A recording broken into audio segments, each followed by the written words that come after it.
அண்மை செய்தியை பார்த்து வருகிறோம். மதுரையில் கட்டப்பட்டு வரும் எய்ம்ஸ் மருத்துவமனையின் மாதிரி வீடியோ இன்று வெளியிடப்பட்டது. அதனை குறிப்பிட்டு முதலமைச்சர் மு.க.ஸ்டாலின் மதுரைக்கு வந்த மாண்புமிகு ஒன்றிய உள்துறை அமைச்சர் அவர்கள் எய்ம்ஸ் என்ன ஆனது என்று சென்று பார்த்தாரா என கேட்டிருந்தேன். அதற்கு பதிலாக இந்த கற்பனை காட்சிகளை உருவாக்கி அளித்துள்ளார்கள் என்று தன்னுடைய எக்ஸ் பக்கத்தில் பதிவு செய்திருக்கிறார்.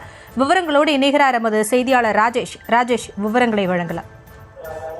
வணக்கம். மதுரையில் எய்ம்ஸ் மருத்துவமனை எப்போது வரும் என்பது தமிழக அரசியல்வாதிகளுடைய தொடர்ந்து கேள்வியாக இருந்து வருகின்றது.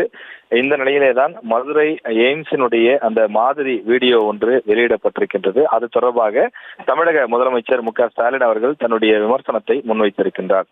இந்த எய்ம்ஸ் மருத்துவமனையை பொறுத்தவரையிலே மதுரை மாவட்டம் தோப்பூரில் 222 ஏக்கரில் 2018ஆம் ஆண்டு மத்திய அரசு ஒப்புதல் வழங்கி 2019ஆம் ஆண்டு பிரதமர் நரேந்திர மோடி அடிக்கல் நாட்டினார். ஆனால் தற்போது வரை இந்த மருத்துவமனை கட்டி முடிக்கப்படவில்லை.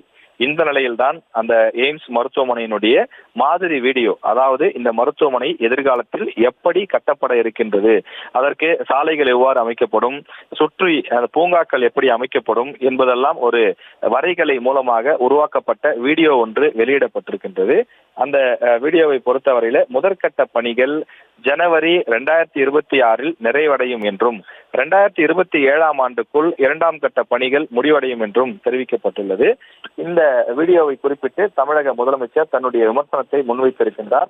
வீடியோவை தயாரித்து வெளியிடவே இத்தனை நாட்கள் ஆகியிருக்கிறதா என்றும் அவர் கேள்வி எழுப்பியிருக்கின்றார். அது மட்டுமில்லாமல் முதலமைச்சருடைய அந்த பதிவினுடைய நோக்கம் எய்ம்ஸ் மருத்துவமனையை மதுரையில் விரைந்து கட்ட வேண்டும் என்பது வலியுறுத்தக்கூடிய வகையிலே தன்னுடைய பதிவை வெளியிட்டிருக்கிறார்.